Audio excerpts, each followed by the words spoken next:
My boss fired me after I interviewed with other companies, even though she had denied me a raise for 3 consecutive years. "I consider this disloyal," she said, revoking my building access on the spot. I smiled, wished her well, and left without causing a scene. 3 days later, she received an email that would change everything. "I consider this disloyal," Margaret said, her voice like ice as she stared at me from behind her imposing mahogany desk. "After everything Silverstone Media has done for you." I sat across from her, clutching my purse tightly to stop my hands from shaking. The shock of being called into her office at 9:00 a.m. on a Tuesday had worn off, replaced by a heavy knot in my stomach as I realized what was happening. "Margaret, She cut me off, her perfectly manicured nail tapping on a printed email. "Don't bother denying it. I have confirmation you interviewed with Brightwave Solutions last Thursday. You took a half day for a dental appointment, I believe. My name is Emily Carter.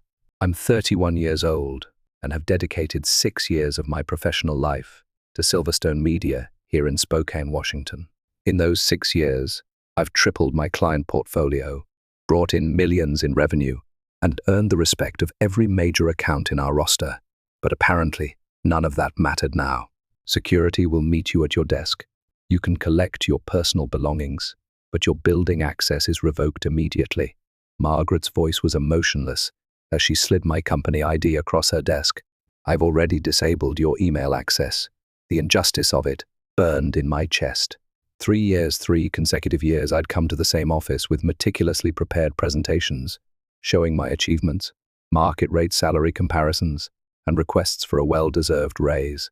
3 years of tough budget year excuses, while Margaret announced record profits at quarterly meetings. I took a deep breath and stood up, straightening my blazer. "I understand." Margaret looked almost disappointed by my calm response. Perhaps she'd expected tears or pleading. Instead, I extended my hand across the desk. "I wish you and Silverstone Media continued success," I said, my voice steady, despite the emotional turmoil inside. She hesitated before briefly shaking my hand, confusion flickering across her face. As the security guard hovered awkwardly by my desk, while I packed my family photos and 6 years of desk plants into a cardboard box, I felt surprisingly calm. Colleagues shot concerned glances my way, but I smiled reassuringly at them. No drama, no scenes, just dignity. Walking out of those glass doors for the last time, the April sunshine warm on my face, I realized something important. Margaret thought she was punishing me. She couldn't have been more wrong. As I placed the box in my car trunk, my phone buzzed with a message from James Thornton, CEO of Brightwave Solutions. "Can we move our final discussion to today, 2 p.m.? I smiled. Margaret had no idea what was coming. It's funny how 6 years of your life can fit into a single cardboard box. As I drove home from Silverstone Media, the box secure in my trunk, I reflected on everything that had led to this moment. I joined the company fresh out of graduate school, eager and determined. Despite my marketing degree from Washington State University, I'd started in an entry-level position making coffee runs and organizing meeting notes. But I worked tirelessly, staying late, volunteering for the difficult projects nobody wanted, and building relationships with clients others had written off as too demanding. Within 2 years, I was handling our mid-tier accounts. By year 4, I'd been entrusted with Brightwave Solutions, our largest client, worth nearly 30% of Silverstone Media's annual revenue. James Thornton, Brightwave's CEO, specifically requested me as their account manager after I'd stepped in during a crisis when their previous representative dropped the ball. "You're the only one who seems to understand what we need before we even ask," he told me. From then on, the relationship between our companies flourished, with Brightwave extending their contract and doubling their marketing budget with us. Margaret had been pleased then. "This is the kind of initiative we value," she'd said, though that value never translated to my compensation. My first request for a raise came after that success, armed with performance metrics and revenue numbers that spoke for themselves. "It's just not in the budget this year," Margaret had explained with a rehearsed look of regret. "But your contribution is noted." I accepted it then. The economy had been uncertain, and I was still building my portfolio. But the following year, after bringing in 3 new major clients and receiving an industry award for a campaign I designed, the same answer came. "Next year will be better," she promised. "We just need to tighten our belts a little longer." Meanwhile, Margaret drove to work in a new luxury SUV, and the company leased an additional floor in our building for expansion. Still, I remained loyal, believing that dedication would eventually be rewarded.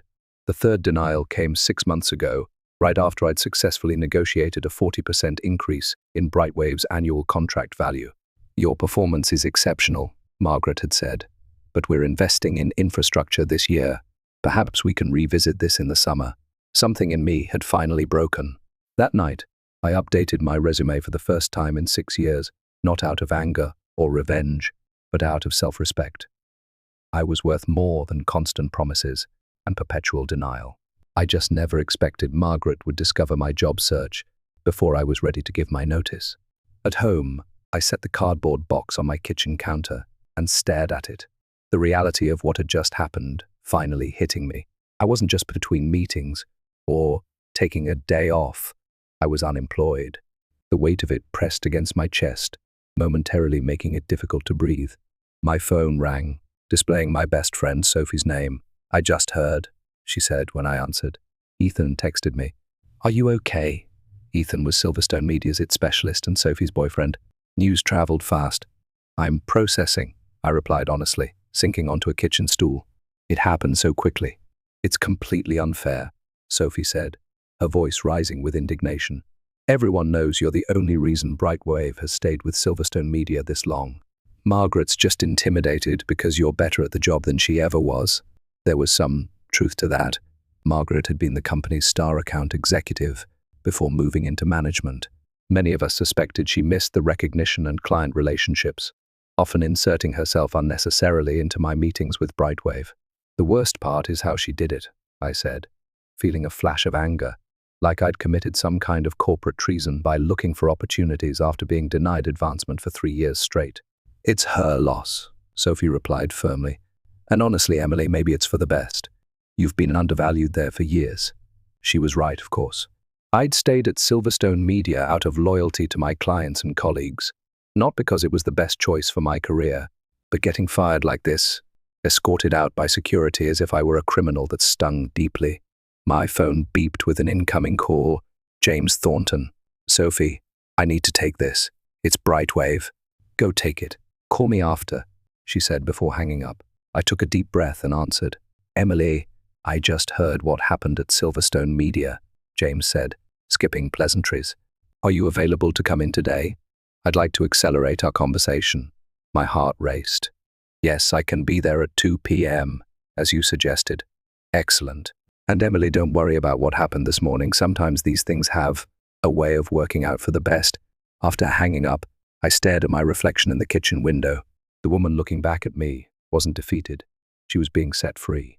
I showered and changed into my best suit, the one I reserved for pitching new clients. As I applied my makeup, I felt a strange calm settle over me. Margaret thought she had punished me by firing me so abruptly, but perhaps she had done me a favor. That morning had been humiliating, but it had also been clarifying. I had given Silverstone Media my loyalty, creativity, and countless unpaid overtime hours. In return, I'd been undervalued and discarded. Whatever happened next, I knew one thing for certain. I would never again give my best to people who couldn't see my worth. It was time to step into my power.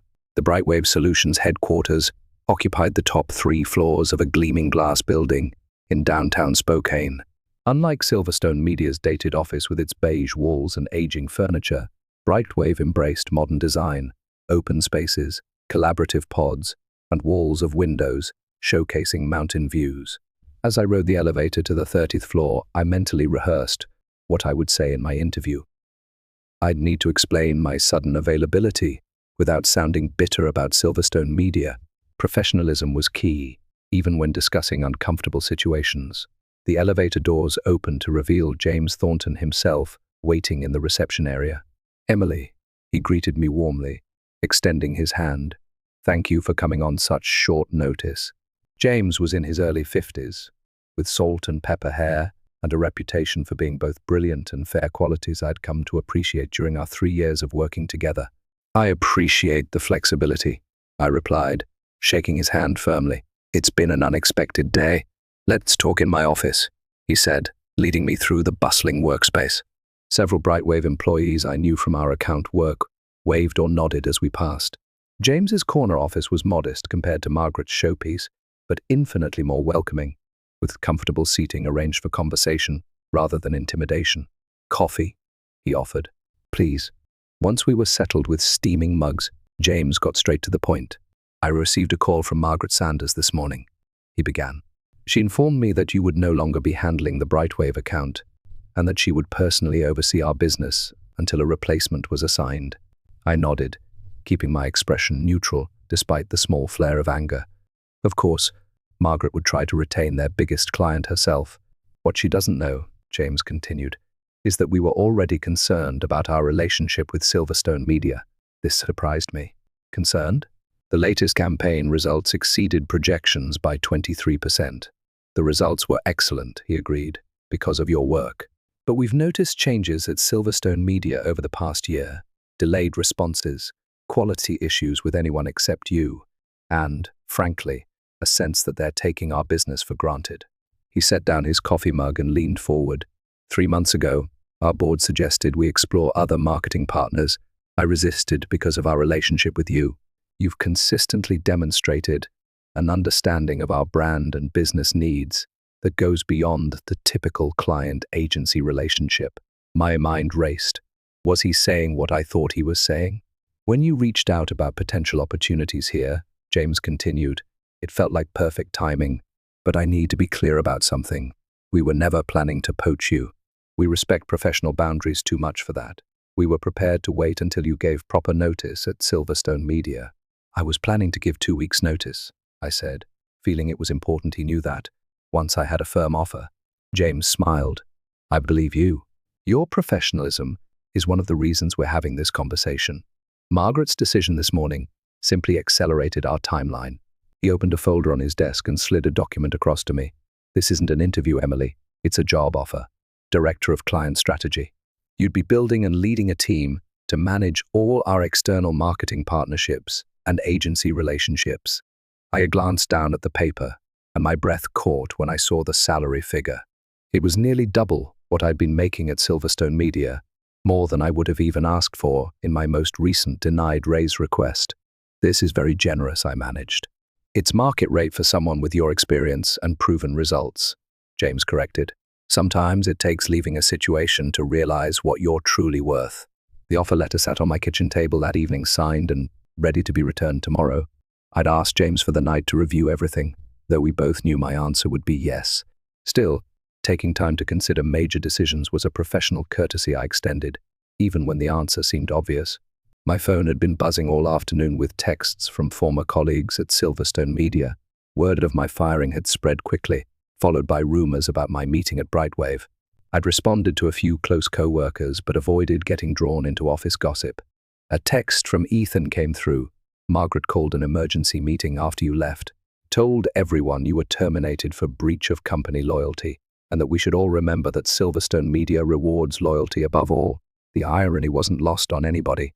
I shook my head. Margaret was trying to make an example of me, but from Ethan's message, it seemed her approach might be backfiring. Another text arrived. This one from Lily, our receptionist. "She's been locked in her office making calls all afternoon. Looks stressed. Guess someone's worried about Brightwave." I didn't respond.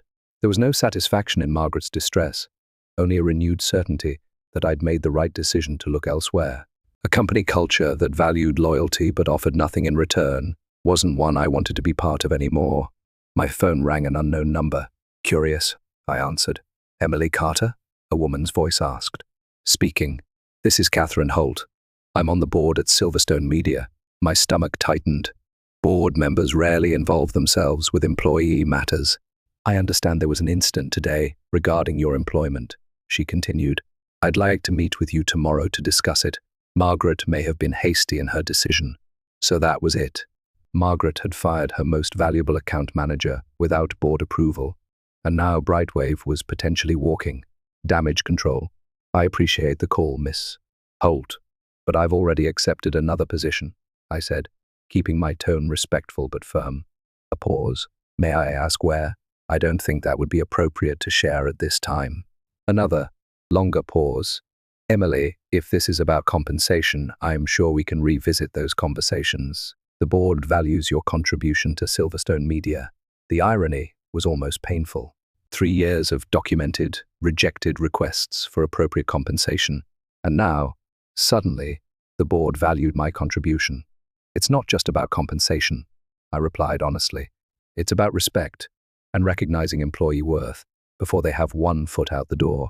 Perhaps we should discuss this in person, she pressed. Tomorrow morning, I thought about it. While I had no intention of returning to Silverstone Media, there was something to be said for professional closure. I can meet at 9:00 a.m. I agreed, but to be clear, I've signed an employment contract elsewhere. I'm not coming to negotiate a return. Understood, Catherine said, though her tone suggested she didn't believe me. I'll see you tomorrow at our offices. After hanging up, I poured myself a glass of wine and stepped onto my apartment balcony. The spring evening was cool but pleasant, the city lights beginning to twinkle as dusk settled. Tomorrow would bring a conversation I hadn't anticipated having, but perhaps it was necessary a chance to articulate what had gone wrong at Silverstone Media, not just for my own closure, but as feedback that might benefit those who remained. My phone buzzed with an email notification from James Thornton. Subject line, "Welcome to the team. Whatever happened tomorrow, I knew one thing for certain. I wasn't looking back." The Silverstone Media reception area felt strange to enter as a visitor. Lily's eyes widened when she saw me, her professional smile faltering. "Emily, you're here for the meeting with Miss Holt?" "That's right," I confirmed, signing the visitor log. Another surreal moment. "I'll let her know you've arrived," Lily said, then lowered her voice. "For what it's worth, everyone's talking about how wrong this was. You were the best of us." Her words warmed me. "Thank you, Lily." The elevator ride to the conference room gave me a moment to center myself. I had dressed professionally in a navy suit, not to impress, but to remind myself and everyone else that I was approaching this meeting as an equal, not as a dismissed employee seeking redemption. Catherine Holt was already waiting when I arrived, a slim folder in front of her. In her 60s, with silver hair cut in a precise bob, she had the poised confidence of someone used to making million-dollar decisions before breakfast. "Miss Carter, thank you for coming," she said, standing to shake my hand. "Please have a seat." I expected Margaret to join us, but as Catherine closed the door, it became clear this would be a private conversation. "I've reviewed your personnel file," Catherine began, opening the folder. 6 years of excellent performance reviews, consistent growth in your account portfolio, and 3 formal requests for salary adjustment, all denied. She looked up at me. I was not aware of this pattern. This surprised me. I assumed compensation decisions were reviewed at the board level. "Major compensation changes, yes," she clarified, "but management has discretion within certain parameters." Catherine's expression remained neutral, but her tone suggested disapproval. "Margaret has been operating with significant autonomy." "I see. What I don't see," she continued, "is documentation justifying your termination yesterday. There's no company policy prohibiting interviews with other organizations." I kept my response measured. The word used was disloyal. Catherine's eyebrow arched slightly. An interesting choice, given the circumstances. She closed the folder. "Miss Carter, I'll be direct. The board would like to offer you reinstatement with the adjusted compensation you requested in your last review, plus a 10% increase and the title of Senior Account Director." The offer was better than anything Margaret had been willing to consider, but it came 3 years and 1 humiliating dismissal too late. "That's a generous offer," I acknowledged. "But as I mentioned on the phone, I've already accepted a position elsewhere." "At Brightwave Solutions," Catherine stated, not asking. I didn't confirm or deny, maintaining professional boundaries. "My new role begins Monday." Catherine studied me for a moment. "Margaret is concerned Brightwave may reconsider their relationship with Silverstone Media, given your departure." And there it was, the real reason for this meeting. Not concern for how I'd been treated, but fear of losing a major client. "That would be a question for Brightwave," I replied carefully. "Indeed," Catherine nodded, seeming to appreciate my discretion. "One last question, if I may. What could Silverstone Media have done differently to retain you?" The question was unexpected but welcome. I took a moment to consider my response. "Recognize my value before I had to look elsewhere to find it," I said simply. "Loyalty works both ways, Miss Holt. Silverstone Media expected unwavering commitment, while repeatedly demonstrating I wasn't worth investing in. That creates an unsustainable imbalance." Catherine nodded thoughtfully. "A fair assessment. She stood, extending her hand. Thank you for your candor. Whatever your next steps, I wish you success. Walking out of Silverstone Media for the second and final time, I felt lighter than I had in years. This meeting hadn't been about giving me a second chance. It had been about giving me a chance to reclaim my narrative, to leave on my terms with my dignity and professional reputation intact. I'd been granted an unexpected gift, closure. Monday morning arrived with a mixture of excitement and nervousness.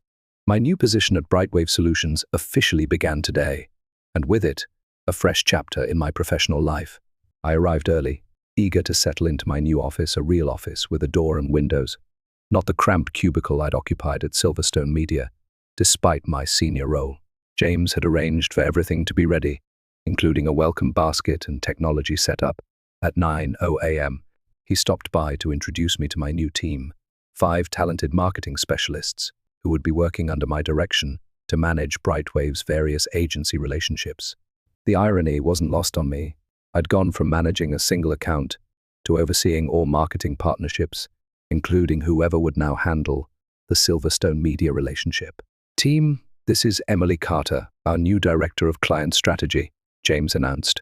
Many of you already know her from her exceptional work at Silverstone Media. We're fortunate to have her expertise in-house now. After introductions and a brief team meeting to outline priorities, James asked me to join him in the conference room. There, I found several members of Brightwave's executive team gathered around the table. Before you dive in completely, James explained, we wanted your input on an important decision. The company's chief financial officer spoke up. In light of recent changes, we're re-evaluating our relationship with Silverstone Media. Their contract is up for renewal next month. We value your perspective, added the chief marketing officer. You understand our needs and have first-hand knowledge of Silverstone Media's capabilities. I could have easily recommended terminating the relationship, a swift, satisfying revenge against Margaret. The opportunity to deal a significant financial blow to Silverstone Media was right in front of me. No one would question it. Business relationships ended all the time, but that wasn't who I was. Revenge might feel good momentarily, but professionalism would serve me better in the long run. I think we should evaluate Silverstone Media on the same criteria as any other potential partner, I said carefully. Their work has been strong, but consistency and account management will be critical factors to consider moving forward. The email was sent at 11 a.m. on Wednesday, precisely 1 week after Margaret had fired me from Silverstone Media. I hadn't orchestrated the timing. It was simply when Brightwave's executive team finalized their decision after reviewing proposals from 3 competing agencies. James had given me the courtesy of seeing the email before it went out, though I had recused myself from the final decision to avoid any appearance of bias or impropriety. The message was professional and direct. After careful consideration of our marketing needs moving forward, Brightwave Solutions has decided to transition our account to Meridian Creative, effective immediately. This decision reflects our evolving brand strategy and digital requirements. Emily Carter, our new Director of Client Strategy, will oversee the transition and serve as your point of contact. We appreciate our partnership and request all materials be transferred by end of business Friday. I imagined Margaret's reaction upon receiving the news, the shock, then the dawning realization of what had happened. Not only had she lost me, but now she had lost Brightwave, a client representing nearly 30% of Silverstone Media's annual revenue. And I would be the one managing the transition. The perfect professional revenge had fallen into my lap without my having to orchestrate it. I hadn't needed to badmouth Silverstone Media or sabotage the relationship. The company's own shortcomings, highlighted by my departure, had done that for me. That afternoon, I received a LinkedIn request from Lily, Silverstone Media's receptionist, followed by a private message, "The office is chaos. Margaret has been in emergency meetings all day.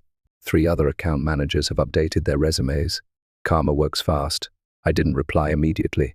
There was no need to gloat or insert myself into Silverstone Media's internal affairs.